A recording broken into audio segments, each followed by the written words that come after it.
Hello বন্ধুরা, welcome our channel. আর তোমরা সকালে কেমন আছো? আশা করছি খুব খুব ভালো আছো। তো আমার যে ড্রিমটা ছিল সেটা পুরো হবে। আমার বাড়ি এখন করব ইচ্ছে আছে, জমি অনেক আগের থেকে নেওয়া আছে। তো আজকে আমি ভিট পুজো দিচ্ছি। ভিট পুজো দেওয়ার সময় আমি জানো আসামে থাকি, আসাম থেকে এসেছি কলকাতা। আর এখানে আমার বাড়ি হচ্ছে, তোমাদের সঙ্গে সব কিছু আমি শেয়ার করব। তো ভিট পুজোটা ছোট করে দিচ্ছি, কেন কি পৌষ মাস পড়ে যাবে বলে, তাই আমি আগেই দিয়েছি। তো ভালো ডেট ছিল, সেদিনকে বিয়েরও ডেট ছিল, অনেক কিছু। তো দিলাম, তোমাদের সকলে আশীর্বাদ করো কি সব কিছু ভালো ভালো হোক।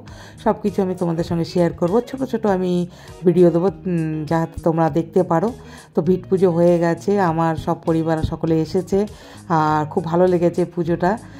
তো আরও কবে থেকে কি শুরু করছি সেটা মানে হয়ে যাবে, মানে 2-4 দিন পর থেকেই আমাদের শুরু হয়ে যাবে, যেহেতু পৌষ মাস তাই তাড়াতাড়ি আমরা করে দিয়েছি। তো ব্রাহ্মণ বলল কি ভিট পুজোটা দিয়ে দিন, তারপরে সব কাজ করা যাবে। তো সেটাই আমরা দিয়েছি। তো আমার তো খুব খুব ভালো লাগছে, আনন্দ হচ্ছে।